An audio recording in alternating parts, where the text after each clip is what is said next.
सर्दी के दिन थे, हर खाने के बाद चाय का दौर चला करता था। अभी भी खाने से फारिग होकर सब गुपशप में मसरूफ थे। जब वो चाय बनाने के लिए उठी, चाय बनाने के साथ साथ किचन समेटती जा रही थी। चाय को एक उबाल आ चुका था, दूध और पत्ती ने खूबसूरत सा रंग निकाला था। चाय पक रही थी और चाय की भीनी भीनी सी खुशबू सर्दी का हसन बढ़ा रही थी। दिल्ली में आइसक्रीम बेचने वाले का मखसूस म्यूजिक बजने लगा। इसकी 4 साला बेटी भागी हुई आई और आइसक्रीम खरीदने के लिए पैसे मांगे। अच्छा 2 मिनट रुको, देती हूँ पैसे, इसने चाय को पकाते हुए कहा। नहीं नहीं, अभी पैसे दे, वो आगे चला जाएगा। बच्ची ने जिद करते हुए इसका दोपट्टा खींचा। अच्छा भाई, देती हूँ, आओ मेरे साथ आ जाओ, वो कहकर बच्ची की जानिब देखे बगैर किचन से निकली और कमरे की तरफ गई। बच्ची को तजस्सुस हुआ कि मम्मा क्या पका रही है। चूल्हा इसके सर से ऊंचा था, इसे दिखाई नहीं दिया कि सास पेन के अंदर क्या पक रहा है। इसने हाथ बढ़ाकर सास पेन का दस्ता थामा और इसे थोड़ा सा अपनी तरफ झुकाया ताकि इसके अंदर पकते खाने को देख सके। सास पेन जो कि पकती हुई चाय से भरा हुआ था, इसका तवाजुन बिगड़ा और वो बच्ची के सर पर उलट गया। खोलती हुई चाय बच्ची के सर पर गिरी और वो जोर जोर से चलाने लगी। सब लोग भागते हुए आई तो देखा कि चेहरे की जिल्द का रंग गहरा सुर्ख हो रहा है। किसी को समझ न आया कि एकदम पड़ने वाली इस उफ्ताद में क्या करना चाहिए। इसकी भाभी को लगा कि गर्म चाय की वजह से हाईनेक गर्म होकर बच्ची का जिस्म जला रही होगी, तो क्यों ना ये उतार दी जाए। उन्होंने अपनी तरफ से एहतियात से बच्ची की हाईनेक उतारी, लेकिन हाईनेक के साथ बच्ची की गर्दन और चेहरे की जल्द भी उतर आई। बच्ची की हालत देखकर इसे अस्पताल लेकर भागे।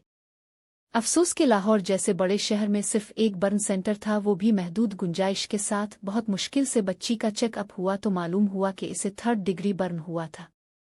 हर रोज तब्दील की जाने वाली पट्टियां, हर दूसरे हफ्ते हो जाने वाला इन्फेक्शन, फिर स्किन को नर्म रखने के लिए पहनाए जाने वाली चमड़े की बेल्ट और फिर सर्जरी की मदद से स्किन को असली हालत में लाने की कोशिश। ये 1 सालों पर मुहित थका देने वाला तवील अमल है।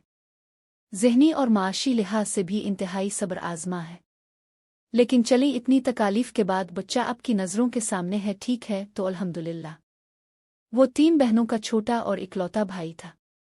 8 साल उम्र थी। 3री जमात में मेरी बेटी का हम जमात था। बकरा ईद पर एक बड़ी बारबेक्यू पार्टी का एहतमाम किया गया था। दोस्त अहबाब सबको बुलाया गया। सब बच्चे वहीं खेल रहे थे। वो भागते भागते कोयलों भरी एक अंगेठी से जा टकराया। वो अंगेठी इसके ऊपर अगरी, इसका सीना और पेट बुरी तरह झुलस गया। ईद की छुट्टियों में अक्सर प्राइवेट अस्पतालों में डॉक्टर मौजूद न थे और शहर के इकलौते बर्न सेंटर में गुंजाइश नहीं थी। पैसा, ताल्लुकात, सब का जोर लगा कि जब तक बच्चा अस्पताल में दाखिल हुआ, इसकी सांसें कम रह चुकी थीं और फिर इस बच्चे को ना बचाया जा सका।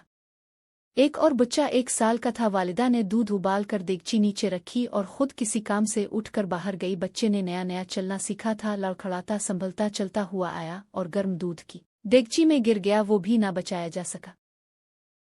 कभी आप बच्चों के बर्न सेंटर में जाएं तो 100 बच्चे 100 कहानियां मिलती है। माँओं की जरा सी लापरवाही की सर्दी के मौसम में ये वाकयात मजीद बढ़ जाते हैं। अब जब कुछ पका रही हों तो कोशिश करें कि बर्तन का हैंडल बच्चे की पहुंच से दूर हो। किसी भी गर्म चीज के साथ बच्चों को अकेला ना छोड़ें। जहां दावत के लिए खाना पक रहा हो यानी बड़े बर्तनों में, वहां बच्चों को खेलने की इजाजत बिल्कुल मत दें। अगर आप खुद किचन से बाहर जा रही हैं तो बच्चे को साथ लाजमी लेकर निकलें। अगर पानी गर्म करके बच्चे को नहलाना हो तो इस गर्म पानी के साथ बच्चे को वॉशरूम में छोड़कर तौलिया लेने बाहर मत जाएं। गर्म चाय बच्चे की पहुंच से दूर रखें और अपने उछलते कूदते बच्चों के दरमियान में बैठकर गर्म चाय न पिए। फर्ज करें इतनी एहतियात बरतने के बाद भी हादसा हो जाता है तो बच्चे के कपड़े खींचकर उतारने की कोशिश न करें, बल्कि काट कर उतारें। बच्चे को फौरन नॉर्मल पानी के नीचे ले जाएं और नल को मुसलसल चलने दें ताकि स्किन का जलने का अमल रुक जाए। जले हुए हिस्से पर नारियल का तेल लगाएं और जितना जल्दी मुमकिन हो डॉक्टर के पास लेके जाएं। लेकिन ये याद रखें कि हमारे मुल्क में इंतहाई महदूद बर्न सेंटर्स हैं। अफसोस करने से बेहतर है कि ख्याल रखें। अल्लाह ताला सब बच्चों को अपने हिफ्ज़ व अमान में रखे, आमीन।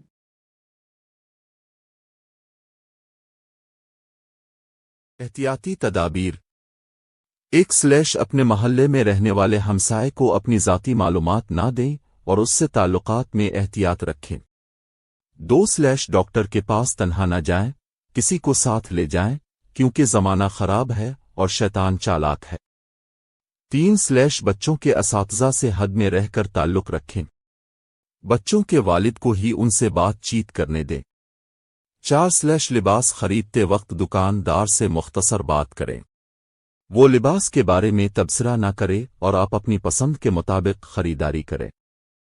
5 किसी भी दोस्त के शौहर के साथ करीब ताल्लुक न रखें, ये फितने का दरवाज़ा खोल सकता है।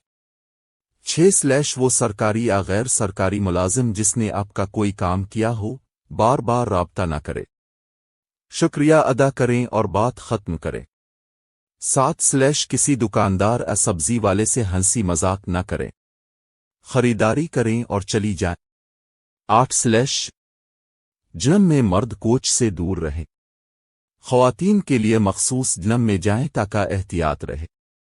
9 बेटे के कोच से राब्ता वालिद या भाई के जरिए रखें, अब बरा रास्त ताल्लुक ना बनाएं।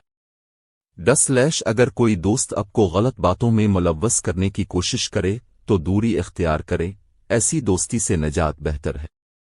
11 ऐसा शौहर या बीवी मुंतखब करें जो अल्लाह से डरने वाला हो, अपनी इज्जत का मुहाफिज हो और हुदूद शरीयत में रहकर जिंदगी गुजारे। रसूल अल्लाह सल्लल्लाहु अलैहि वसल्लम का फरमान है, जब तुम्हारे पास ऐसा शख्स रिश्ता लेकर आए जिसका दीन और अखलाक तुम्हें पसंद हो तो इसका निकाह करो।